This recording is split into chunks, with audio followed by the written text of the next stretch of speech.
Thousands of residents are in recovery mode after competing in this year's Dunedin Marathon.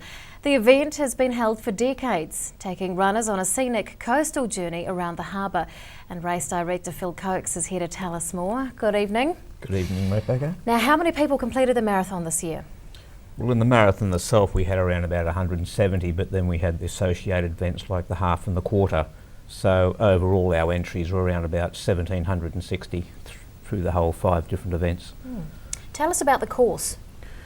The course has always been traditionally the same for the full marathon runners. They start down at Harrington Point on the Otago Peninsula and run around the beautiful Otago Harbour into the city, and then head out to Port Chalmers, and the half make their way from Forsyth Bar through the city land spots such as the gardens, the university, the railway station, and then get on the walkway cycleway. The new event this year, the quarter, started also at Forsyth Bar Stadium, went straight under the State Highway and onto the walkway cycleway. All events finish at Watson Park, Port Chalmers. Do you know how many people turned out for the quarter? We had around about 280 running it and around about 130 people walking it. Any records broken? Or of course some records would have been set for that one.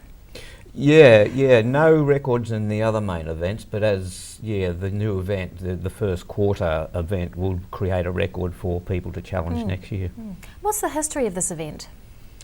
Goes right back to 1979 when it started, so we're around about 37 years in running it, and originally by the Otago branch of the Federation of Sports Medicine, and it was ran in the middle of July.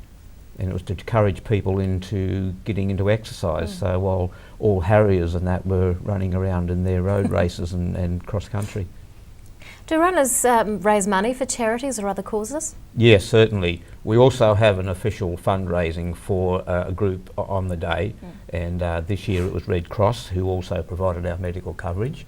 And in the past we've had various groups, and we've made donations to other groups, but there's a lot of little other groups that also organise themselves and raise money as well. Now, the weather yesterday wasn't quite as pleasant as it was on Saturday.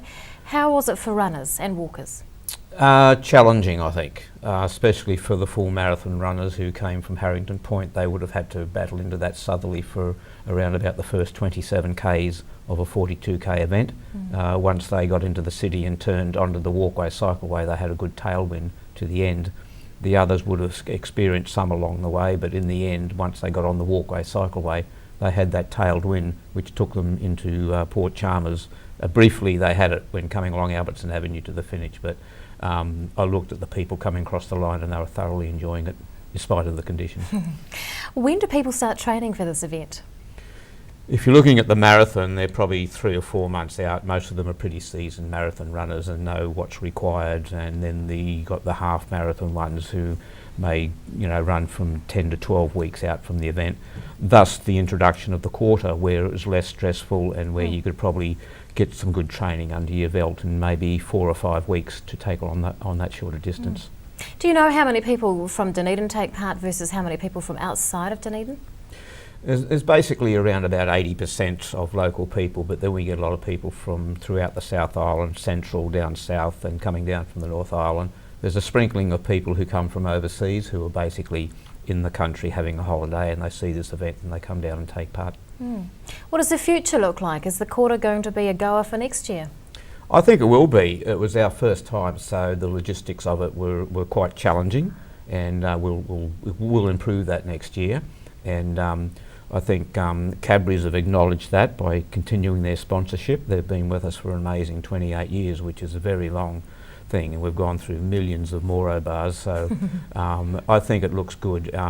Also, previously the walkway cycleway had only extended to St Leonard's, and hopefully next year we'll be taking that right the way to Port Chalmers. Oh, something to look forward to. It certainly is. Dunedin Marathon Race Director Phil Coakes, thank you so much for your time. It's my pleasure.